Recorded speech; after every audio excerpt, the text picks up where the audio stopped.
Hello guys and welcome to another video. The Solangelo, if you're new here, that's what we call the Solangelo book. Came out May 2nd and that's what we're talking about today.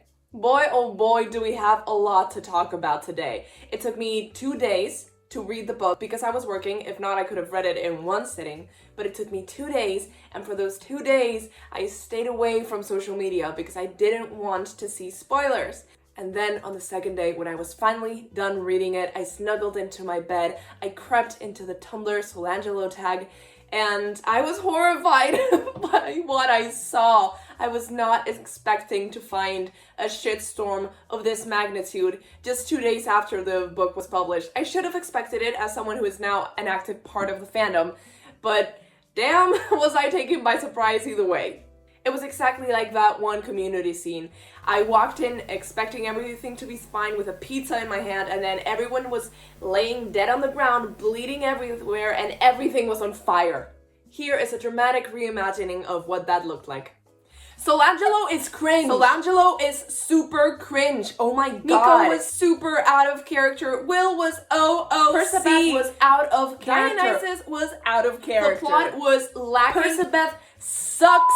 Will was just a mean This jerk. Undermines all of Trials of Apollo, and that undermined all of Heroes of Olympus, and that in itself undermined all of Percy Jackson and the Olympians. This book is perfect. The haters. Percabeth was super shoehorned into the story. Tartarus was way too easy. Where was Raina? Where was Hazel? Where the hell was Jason? Where the hell was everyone? What plot? Bring back Bryson. Tartarus was way too hard. Way harder than with Percabeth. Solangelo is too good and too pure for this world. They could do no wrong. Was dumb. And here I was, just having a good time after reading a middle grade novel written by one of my all-time favorite authors. I don't know what came over me, daring to actually enjoy a piece of literature meant for a younger demographic. Could never be literally anyone on Tumblr. Having said that, this is my official spoiler warning. I'm going to spoil everything, I will at least attempt it, in the Sun and the Star book, and probably some important plot points for at least Trials of Apollo. Let's get into it. The first thing we have to talk about is the plot. In case you haven't read the book but are watching the spoiler section, this book is about Nico getting a prophecy that has to do with Bob the Titan, whom Annabeth and Percy left behind after he rescued them to get to the doors of death. Once Nico starts having a lot of bad dreams and Rachel keeps getting the prophecy, Nico and Will decide to go into Tartarus to find Bob by themselves. So they go to New York, they get some advice from Percabeth, and then from there they go into Central Park and go into the underworld. Once inside the underworld, they have several side quests, like a demon who is the son of Nyx, or some troglodytes who are very cute and wear really cheesy hats. Some half-bull man who is not a minotaur who gets them to steal something from the garden of Persephone. And then finally, what the story begins with, this weird nymph that is getting them to tell them their life story. After that, we finally get into Tartarus and the real pain begins. They're separated, they're brought back together, they have to find Damon's hut, and then they have to survive Nyx and her kingdom. Overall, I've liked the plot. Out of what I have seen on Goodreads and Tumblr, I think the plot was one of the main things that people didn't like. They thought it was too stupid, maybe a little bit too middle grader-esque, I don't know. I liked it. I thought it might be a bit simple. We kept getting sidetracked doing these little quests, but that's usually the we're going on a quest format. We want to get from point A to point B to accomplish something, but there's many different side quests along the way, and that's always been the case in Percy Jackson. I think it was just a bit more noticeable for me. I was a bit surprised that over half the book was not in Tartarus, it was getting to Tartarus, and since all it took for Percabeth to get to Tartarus was, to fall, I was like, oh, well, this is like very anticlimactic. It's taking, 230 pages, more or less, so I was a bit taken aback. Speaking of plot and when things happened, I actually enjoyed the fact that the story started in the middle, so when they were with the nymph canoe lady who is married to the river. A sentence I could only say when speaking about a Rick Riordan book. So we jumped from that point to the beginning of the story a couple times until we caught up with that. And in between the start and the beginning of the quest, we saw Nico and Will talk about their relationship and how it came to be and the very special moments that they've had so far. And I really like that because that's something that I think the whole fandom agreed we wanted to see, because everyone complains about Solangelo coming out of nowhere, which, okay, that's what happens in a summer camp. You start dating people. So I thought it was really nice that we got some of their backstory. Let's look at some of the key moments in their relationship that we got to glimpse. So I have a terrible memory, I've already forgotten half the book. But one of the first ones that we get is when they started to like each other. Nico says that he knew that Will started liking him first, which is something, I don't know, just really struck me. I was like, this is so cute. Like, Nico noticed that Will liked him and had a crush on him, and he was like, oh. And that scene with Connor Stoll, like, elbowing Nico and being like, Will is staring at you while they're in the infirmary, and Nico turned and he was thinking that maybe Will was mad at him for not doing his job. Will was just like looking at him with hard eyes while Chiron like droned on, and I thought that was really cute. And then we got to see when Nico started liking Will. And that was one day when he was very mad, very angry, very frustrated, and Will took him into the forest and he was like, just scream at a tree. And they both screamed at trees, and it was the most romantic thing I've ever read. And I think that set a precedent for their relationship. Will seeing Nico have like the darker, bad emotions and allowing him to feel them, and then we see that throughout the book. I don't know, I really like that. We also see when they start going out, and to my surprise, it was Nico who asked Will, even though his plan was to have like a private picnic in the woods, somehow the Dryads and the Satyrs got really confused and decided it was happening during dinner in public in the dining pavilion in front of everyone. People have commented that it's kind of reminiscent to the Cupid scene, but here Nico states clearly that it was his choice. He could have just like pretended nothing was happening or it wasn't about him or about Will. He decided that he was just going to rip off the band-aid and kill two birds with one stone. Come out to the whole of Camp Half-Blood and ask his crush Will out. And it worked out. Honestly, I'm a hater of public proposals of any kind, but since it's at camp and it's like teenage shenanigans, I will allow it this time, specifically because Nico didn't intend it to be that way. But the thought of being asked out or proposed to in public, it keeps me awake at night. I'm not even in a relationship. Then we get to their first kiss, which I feel like is both surprising and funny. It's surprising because it took them, I think, a couple of months from when they started dating to actually have their first kiss. I know they're teenagers, but being used to Percabeth, who kissed before they started dating, it just, it took me a while to recover from that information. It's not really funny, but it's funny because the first time they kissed is when Nico notices that Jason has, really, really, really dead.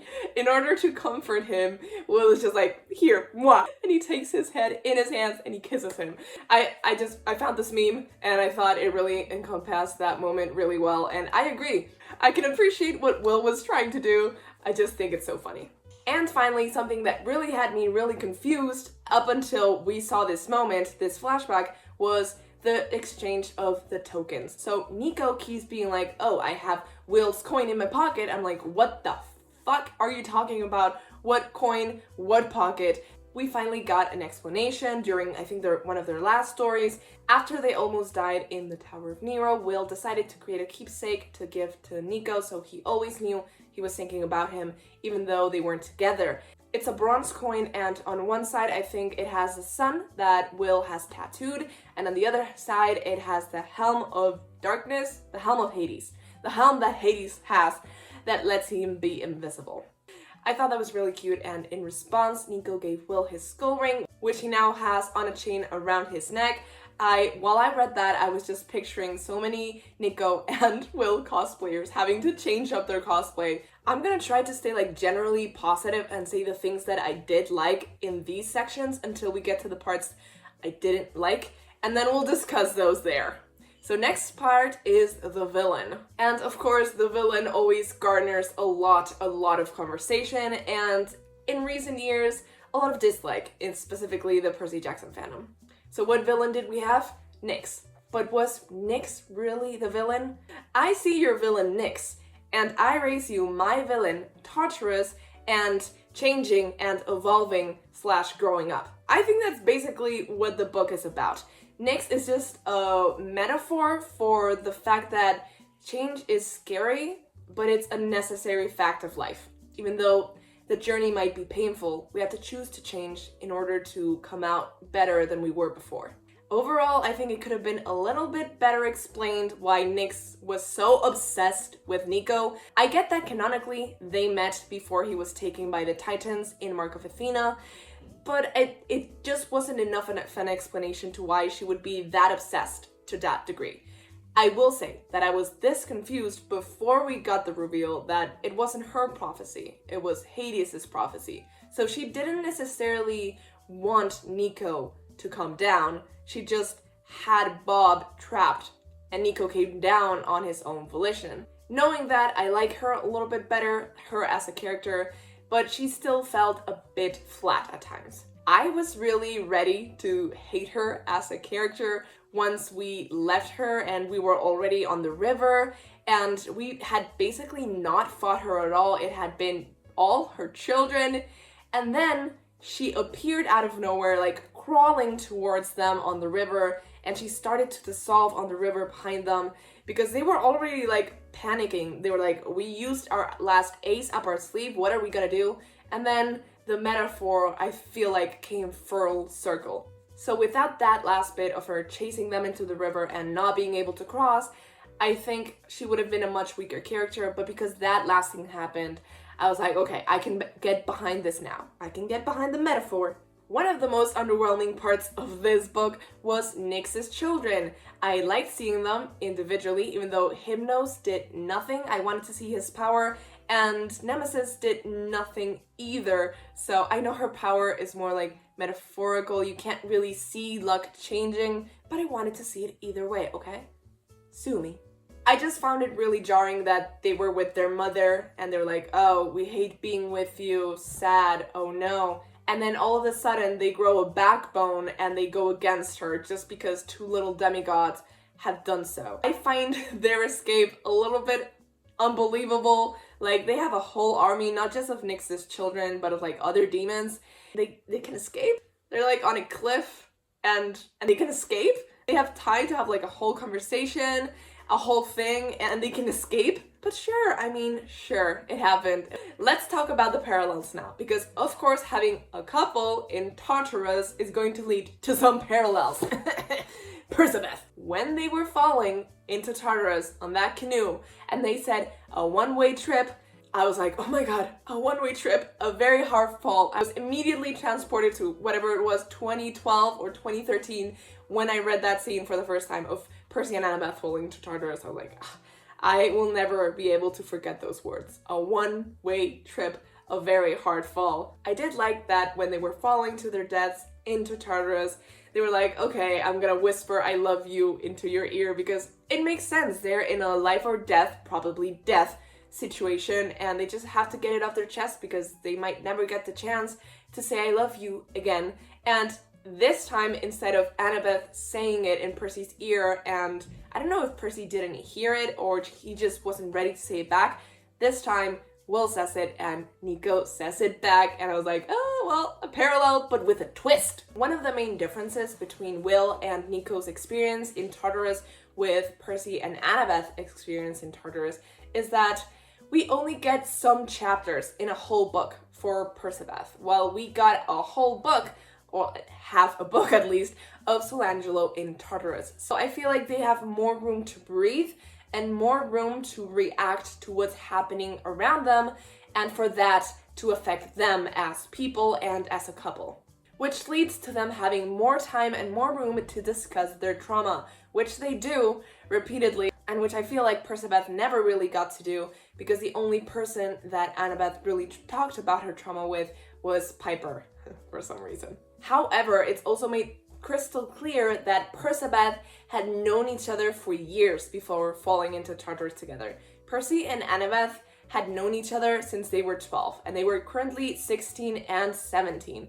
So over 5 years of being best friends and nearly a year of being a couple. Even though technically, for most of that year, Percy wasn't there. Technicalities. What I mean to say is they had a much more solid foundation to their relationship, both platonic and romantic, than Nico and Will, who had only known each other for a year and had been together for half that time. So it makes sense that Tartarus didn't pit Annabeth or Percy against each other in the way that it did with Nico and Will. So I did like seeing that because Percy and Annabeth have that foundation of solid trust, it wasn't as easy to, whisper into their minds that they really hate each other or that the other person really hates them and is going to leave them alone. I feel like that wouldn't have worked for Percabeth, but it made sense that for a newer couple, a younger couple as well, those insecurities would bubble up to the surface. One thing that I absolutely did not like about the Percy and Annabeth cameo was the fact that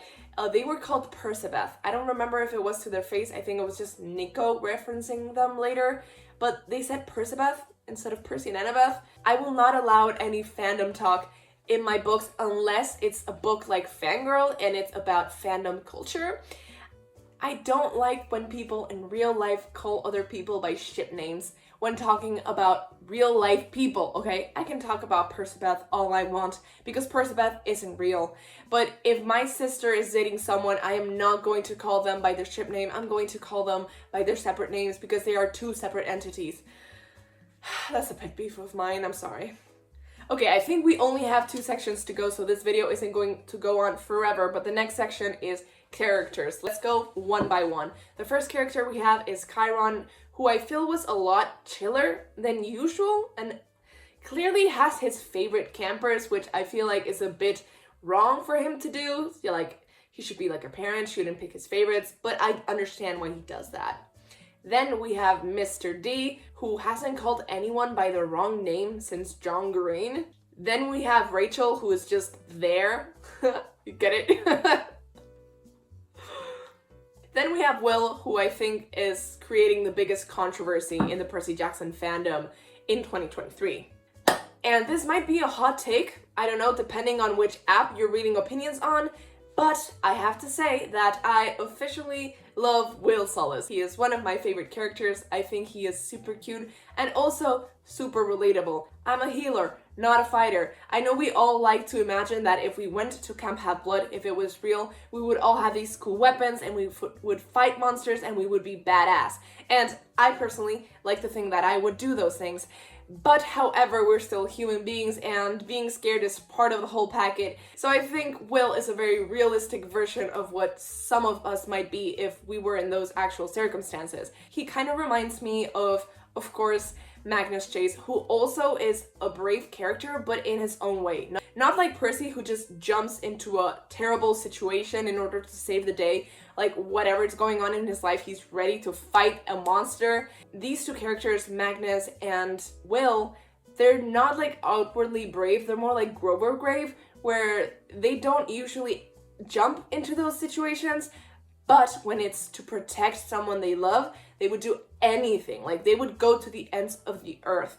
They would fight anyone in order to protect someone they love. It's just they would prepare to have like a negotiation first before drawing their swords. Which, by the way, iconic behavior that Will walks into the underworld prepared to go into Tartarus, not one weapon in hand, besides those fists. This morning I was like, this video, I don't have that much to say about the book. It's probably gonna be like 10 minutes long. And it's probably gonna be more around like 30 minutes to 45.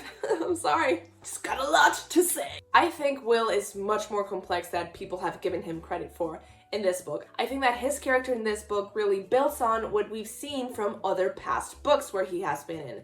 I think that he is a geek, that he's funny, he's nice, he's a very good friend and a very good boyfriend as well.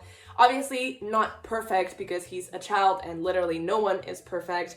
I think he's not the bravest, like I said, but will do whatever it is in order to help his loved ones.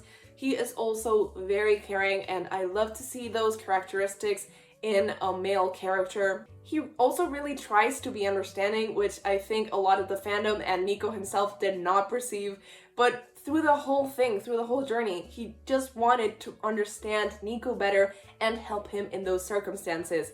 Of course, he's not perfect and Nico doesn't share that much of himself.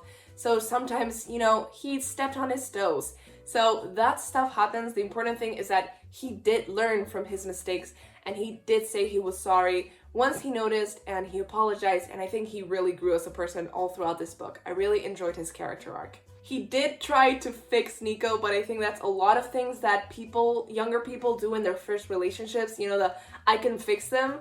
And that was his character arc. He was trying to fix Nico. He knew that Nico was traumatized, that he had terrible experiences as a kid, and that led to some darker aspects of his personality. So he tried to dampen those darker aspects instead of accept them, and tried to help Nico move forward by accepting them, not by, hiding them. Basically, Will is the mom friend of any friendship group, and I love to see it. And I think Will Solis is the epitome of what the perfect Hufflepuff should be. One thing I really liked about Will in this book is that he's very soft, okay? He's very soft, but he is not weak, and he will always call Nico out on his bullshit, which I feel like really needs to happen from time to time, because Nico's not exactly self-absorbed, but he just sees things from his own perspective. Everyone needs someone in their lives to call them out on their bullshit. And I'm always willing to be that person for other people. So of course, moving on from Will, we have our boy Nico. Let's see, what did Past Me have to say about him? He's a teenager, so of course it makes sense for him to change and to evolve like human beings do. It makes sense that Nico in this book is not the same as Nico in the first book he appeared, or even The Labyrinth, or even The Last Olympian, We as humans, we grow and evolve depending on our different experiences and circumstances. And I think Nico has kind of gone full circle from before, the before times, before Bianca died, and he has kind of recuperated some aspects of his personality that he had locked away deep inside himself, like being more of a geek, into fandom stuff, being more generally excited about other things and about other people. And I think we're seeing more of that Nico in that first interaction with Percy here, now that he feels more free and more comfortable to be himself again. I know a lot of people hate this, but I kind of like the fact that Nico's inner demons were made external demons and actual demons.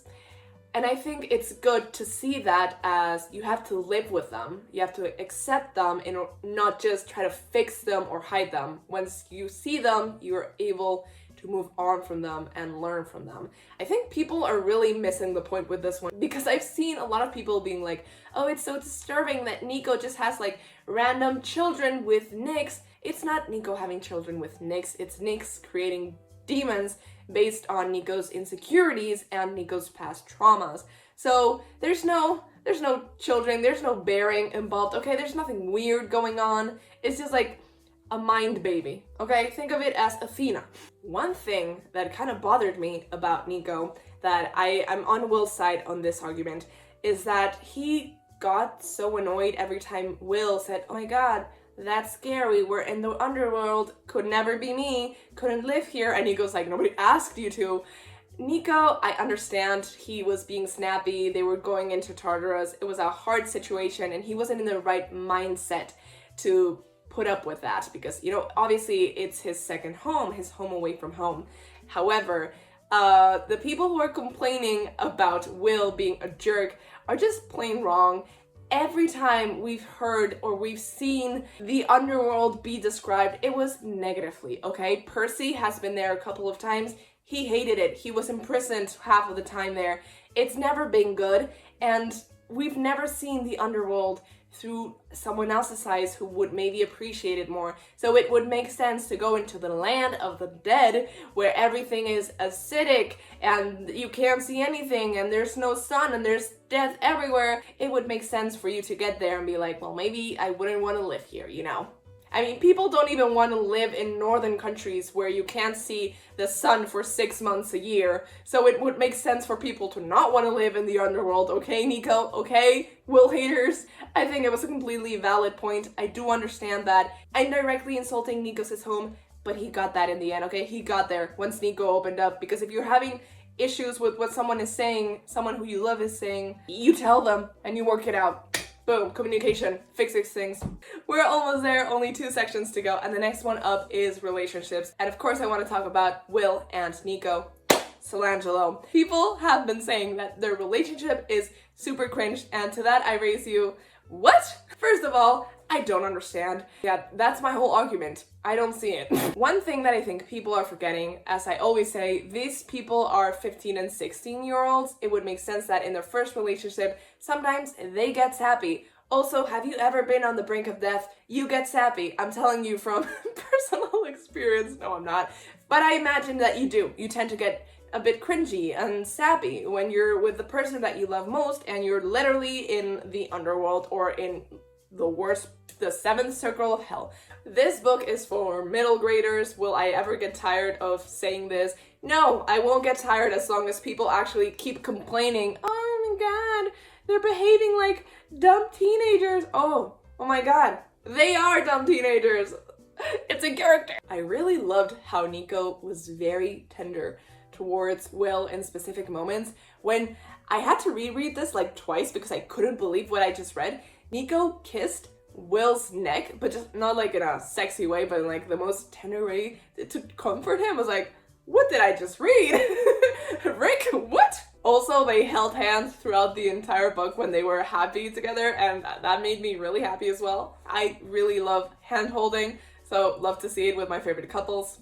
Also, lots of hugging. Also, a surprising amount of crying, but I get it. Nico had to like purge all those emotions. One scene that I found freaking hilarious is when they're leaving Tartarus, they're on the canoe, leaving through the river, and they're like, oh, we kissed and it was cute and short and tender. And then we went back for it, we kissed, but it was longer and deeper. And then we just stopped because Bob's sobs were getting too loud.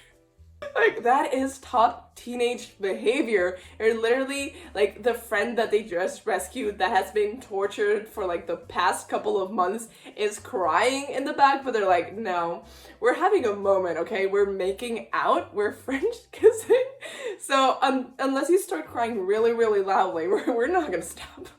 Overall, I just can't wait to see more Solangelo fan art, because there was a drought at some point between books, but now it's the time. And I don't want to see controversy. I don't want to see people loving the book. I don't want to see, well, I mean, I do want to see that, but I don't want to see people who love the book and people who hate the book, you know, trying to kill each other in comment sections or on tags. No, I don't want to see that. I just want to see either extracts of the book, which was what I was looking for on Tumblr, or fan art of book moments. So please give me that. Fandom, calm down. It's a book for middle schoolers, and I think it delivered on what it wanted to be and what it needed to be. So yes, maybe it's not the holy grail of literature, but it doesn't need to be. Don't expect anything and you'll never be disappointed. That's my life motto. But also, I did have expectations because I read the previous chapters and I loved them. And I like this book as well. I think I give it like a 4 stars. It was very enjoyable, very entertaining. Which leads us to our last section, things I didn't like. Let's see what things I didn't like. Some things, I must admit, I feel like were kind of shoehorned into the book. Nico's relationship with Piper. Once they explained it to me, it made logical sense. Both had really loved Jason, and after Jason's death, it would make sense for them to reach out to each other in their grief to talk about him and try to move on together. However, it did kind of feel completely out of left field, and specifically their talk about their sexualities. I kind of hate to say this, but it did feel a bit shoehorned in, and like all the talk about sexualities maybe didn't fit with the rest of the book. It feels like, boom, there's the sticker, cherry on top, now we can finish the book. I hate the way it sounds, but I don't think it was necessary. It didn't take me out of the book or anything, so it's not like I hate it, but it's just not something that I enjoyed necessarily. One thing that I will agree with the haters around this book is that it did feel a bit preachy with its morals.